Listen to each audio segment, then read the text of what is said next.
Trading ரொம்ப கஷ்டமா இருக்கா? யோசிச்சு பாருங்க. ஒரு நாளைக்கு ஒரே ஒரு கேண்டில மட்டும் வச்சு மார்க்கெட்டோட டைரக்ஷனை ஈஸியா கணிக்க முடிஞ்சா எப்படி இருக்கும்? இன்னைக்கு நாம பார்க்க போறது அப்படி ஒரு பவர்ஃபுல்லான ஸ்ட்ராட்டஜி பத்தி தான். நிறைய இண்டிகேட்டர்ஸ் பார்த்து ஒரே குழப்பம். எப்போ என்டர் ஆகணும், எப்போ வெளியே வரணும்னு தெரியாம திணறல், அப்புறம் ஃபோமோல மாட்டிக்கிட்டு லாஸ் பண்றது, இதெல்லாம் உங்களுக்கு நடந்திருக்கா? கவலைப்படாதீங்க, இதுக்கு ஒரு சிம்பிளான தீர்வு இருக்கு. இந்த ஸ்ட்ராட்டஜி நிஜமாவே ஒர்க் ஆகுமான்னு யோசிக்கிறீங்களா? ஒரு சின்ன உதாரணம் சொல்றேன் கேளுங்க. இத உருவாக்கியவர் இதே டெக்னிக்கை யூஸ் பண்ணி ஒரே நாள்ல $500க்கும் அதிகமா சம்பாதிச்சிருக்காரு. நம்ப முடியலையா? வாங்க இது எப்படி வேலை செய்யுதுன்னு நாமளே பாத்திரலாம்.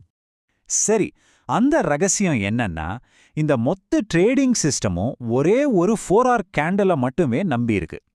ஆச்சரியமா இருக்கா? அது எப்படி சாத்தியம்னு இப்ப விரிவா பார்க்கலாம் வாங்க.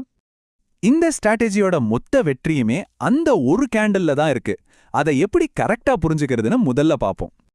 இந்த ஸ்ட்ராட்டஜியோட ரூல்ஸ் ரொம்ப ரொம்ப சிம்பிள். போன 4 மணி நேர கேண்டிலோட ஹையர் பிரைஸ் தாண்டிடுச்சுன்னா மார்க்கெட் மேல போக போகுதுன்னு அர்த்தம், அதாவது புல்லிஷ். அதே மாதிரி அதோட லோவை தாண்டிச்சுன்னா மார்க்கெட் கீழே போக போகுது, அதாவது பியரிஷ். அவ்வளோதான். அன்னைக்கு நாம எந்த பக்கம் ட்ரேட் பண்ணணும்னு ஈஸியா முடிவு பண்ணிடலாம். இப்போ ஒரு இன்ட்ரெஸ்டிங்கான விஷயம். அந்த கேண்டிலோட பாடி, அதாவது ஓபன் க்ளோஸ் விலைக்கு நடுவுல இருக்கிற பகுதி ஒரு மறைக்கப்பட்ட